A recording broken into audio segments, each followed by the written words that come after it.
Guys, Mohammed Kudus is back. Manchester United must run. I'm telling you this because the Red Devils this weekend, they are going to repent. We are going to talk about Mohammed Kudus, talk about Antoine Semenyo Kwasi Sibo, and also David Oduro, what he's doing at Barca Athletic.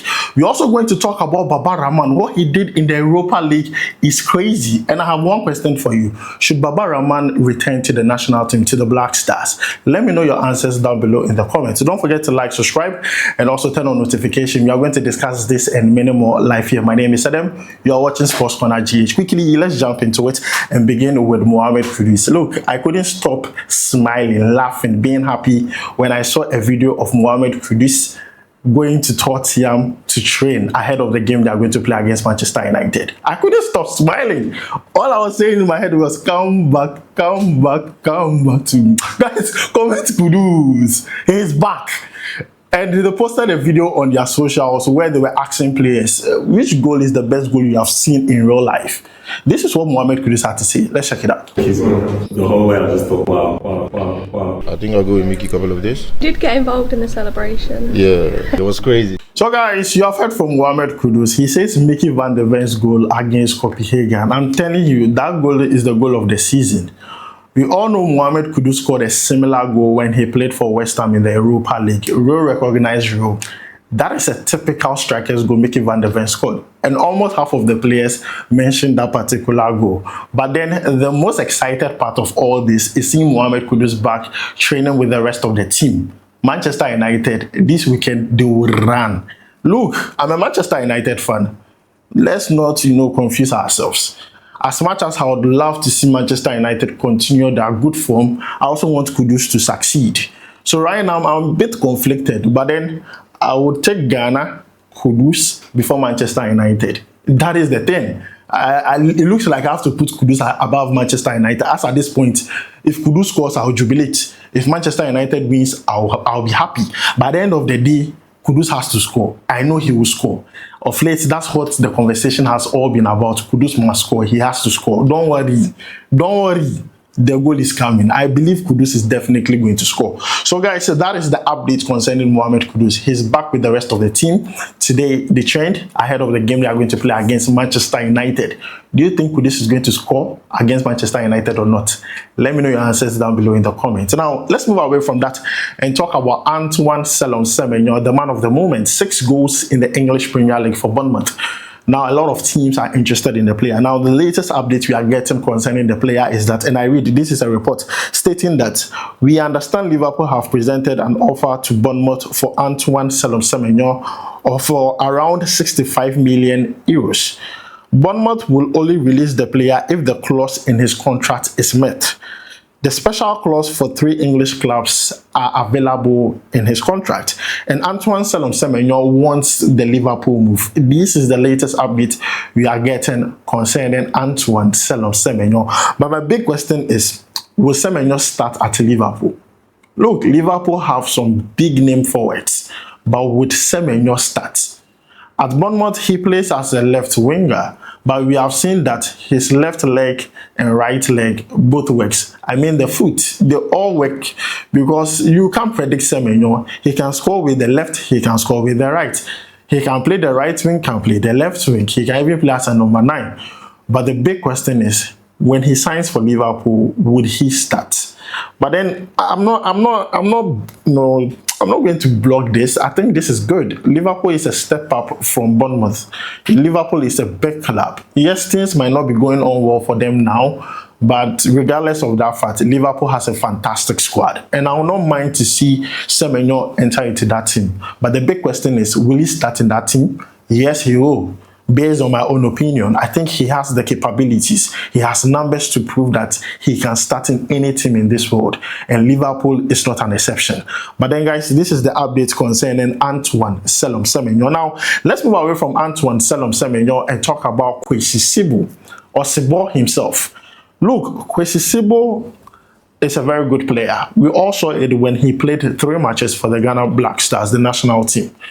Now, after he returned, I kept on talking about him and why he's not getting regular playing time, especially with Oviedo in the Spanish La Liga. He only plays in the Copa del Rey or gets like 10 minutes, 20 minutes with a team in the Spanish La Liga, which for me is not something I'm happy about. I've already made it very public to everyone that this is a player I want to see play regularly. But then there is a report concerning the player that he has received an award for the Breakthrough Player of the Year for 2024-2025 season at Real Oviedo, which is good. But Real Oviedo, if this is your star player, if this is your breakthrough star or breakthrough player, then he needs playing time. Trust me, if he goes to the World Cup, his value skyrockets. If you are talking about one player that can be very profitable for Real Oviedo, it is Kwasi Sibo, because definitely Ghana is sending him to the World Cup if he's fit. We have all seen what he can do. If he can still maintain that level of performance for the Black Stars, forget, even if he's not playing at Real Oviedo, he's going to the World Cup. It is what it is. So I think Real Oviedo need to see that. I'm not a coach. I don't know what the coach is thinking. Probably there might be a better player at Real Oviedo who plays, better than him in that position. But regardless of that fact, he still needs some game minutes. Sometimes he does not play. He's on the bench. Look at their last game against Osasuna. He did not play. He was just on the bench. And I just did not like that fact. But then, guys, the most important update concerning Kwasi Sibo is that he won the Breakthrough Player of the Year at Real Oviedo for the 2024-2025 season. We are happy for him, but we wish him all the best. He should start getting regular playing time at Real Oviedo. That is all we ask for. Now, let's move away from that and talk about David Oduro. Look, yesterday I talked about Hafiz Gariba. I expressed the way I felt concerning the player and why I believe he's the next big thing. But one thing I did not mention was another Ghanaian player who is also doing well with Barca Athletic. Now, Barca B is what they call Barca Athletic. Now, David Oduro is playing regularly. He might not be playing 90 minutes after 90 minutes, but he gets consistent game time. Sometimes he's starting, sometimes he's coming off the bench. But then this shows that he's a player that is in the review of the coaches. Now, let me take you through the games he has played in November and also in October. Now, 2nd November, Barca Athletic played against Girona. That game ended in a 0-0 draw. He came in as a substitute in the 71st minute and played close to 20 minutes. 26th October, he played against Poblenz, 2-2 draw. He started that game and played 69 minutes. Also, they played a game on the 19th of October where they lost to Lydia by 3-2. He came in as a substitute in the 74th minute and played close to 16 minutes. He also played a game at the beginning of October against Owusu, where they won by 2-0. He came in the 67th minute and played close to 23 minutes. What I'm trying to say is that David Oduro is the review of all the coaches. He's part of the development. But one thing I noticed was that Abdulaziz Issa was not part of all the squads that played in all these games. I don't know what the problem might be. I'm so much interested in these players because when they went to Barca, we made a lot of noise about it. Now we want to see that their development is going according to plan. I talked about Hafiz Gariba yesterday. I'm talking about David Oduro. David Oduro is on the right path. He's a left back. Trust me, if today Gideon Mensah decides to say, oh, I have done my best for the Black Stars, I want to leave, the GFA shouldn't worry, Otoado shouldn't worry, David Oduro can replace him. Yes, what I'm trying to say is the boy is developing in the right environment. He is playing with the right set of players, and the possibility of him playing in the Barca first team it's not far. It's not of a long shot. It is very close. Even if he does not play for Barca's first team, the possibility of him getting a team to play in Europe would be very easy. But looking at our left back situation in Ghana here, David Roberto Carlos Oduro is that guy. And I think I like the fact that he's getting regular playing time. It might not be 90 minutes after 90 minutes. He might not be starting games, but then there is consistency in game minutes. At least he's getting the 20 minutes, he's getting the 30 minutes, he's getting the 10 minutes. Sometimes he starts and gets like about 60 minutes, which is not bad, which is all part of the development. I think he's also part of the plans of the coach, but it is left with one more player, Abdulaziz Issa. I wish I knew what the problem is, and if those who handle his situation can give us answers, I will really be excited about this, because I'm really interested in what these players would become when they end up leaving Barcelona, or when they finish with their development. Are they going to play in the first team? Are they going to leave Barca's youth team to another team and develop? I really want to know all of that. But then I'm happy David Oduro is also getting his development right. I hope the GFA are involved. I hope his family members are involved. I'm just happy. I'm just happy for him. But then, guys, as I did for Hafiz, I'm doing for David Oduro. He's playing, and I'm happy for him. It's just a matter of time. Black Stars no Obebobi. You understand my point? Black Stars no Obebobi, because he's doing an excellent job at Barcelona's athletic side. Barca Athletic. Now, let's move away from that and talk about Baba Rahman. Baba Rahman in the Europa League against Young Boys. He plays for PAOK. Against Young Boys, did wonders. Look, he scored a goal and provided an assist. They won that game by 4-0. Baba Rahman was a different player altogether. As much as we are talking about left backs, let's not forget what Baba Rahman did for the nation. Baba Rahman left the national team because we Ghanaians decided that we would turn on Baba Rahman. We started insulting him in the stadium. And Baba Rahman said, no! Mental health is very important. And he wrote to the FA that, look, I want to focus on myself first. But this player, after he wrote that letter and withdrew himself from the Black Stars, has been performing very well. At a point, in all of Europe, he was the best goal-scoring defender. Ghanaian defender. I mean, this player is doing so well. And we are talking about the Europa League. This is Europe, the big stages. And it's not like they played against any owusu team. They played against Young Boys and another big team. You understand my point? But what Baba Rahman did in that game needs to be talked about. That's why I asked, should he return to the national team?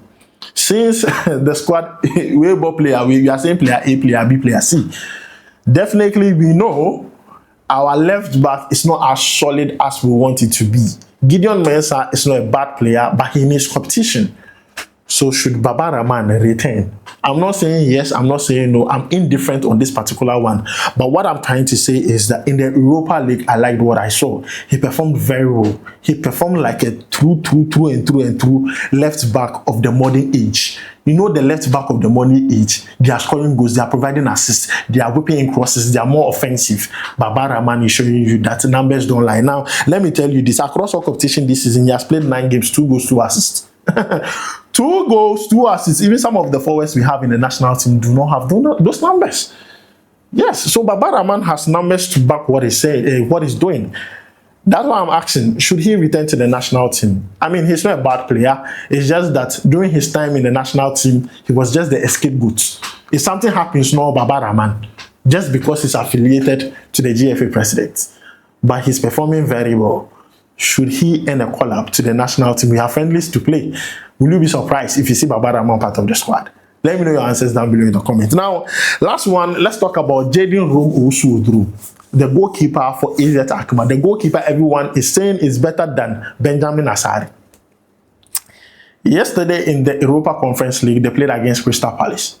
They lost the game, but this goalkeeper did something heroic in the game, and everyone is talking about it. Saving a penalty, saving Mateta's penalty. We all know how red hot Mateta is this season. If you are talking about one of the best forwards in the English Premier League, it is Mateta this season. He does not joke, he does not relent. He's a lethal forward. But then this goalkeeper saved Mateta's penalty. And now, if you go on social media, everybody's talking about him. Oh, goalkeeper, penalty saver. We need someone like this. Benjamin Asari cannot save penalties. I'm like, are you people sure? But guys, I'm bringing you this update because it looks like this goalkeeper is putting up a huge performance out there, both in the Eredivisie and also in Europe. Definitely, I'd like to see him in the national team. But should he be the goalkeeper that disposes Benjamin Asari? I think Benjamin Asari has done a lot and has not done anything wrong to be disposed yet. This player has European experience, good. He's young, good. He can be there for the long term, good. But then I think if we have to bring him in, then he needs to come and fight for a position in the national team. As simple as that. But then I like what I saw. I think he has quality. Adding him to the squad won't be a bad thing at all. But if he comes to the squad, he still needs to fight for his position equally, just like anybody else, just like Atizigi, just like Benjamin Asari. Everyone needs to fight for that number 1 spot going to the World Cup. And if he has to come, he has to come early. We can't wait for last minute changes. But I like what I saw. I'm impressed. He's a very good goalkeeper. So guys, I'm going to end it here. Let me know your thoughts about it down below in the comments. We'll make sure to bring you more updates live here. Don't forget to like, subscribe, and also turn on notification. My name is Adam. I'll make sure to see you in the next one. We will vibe.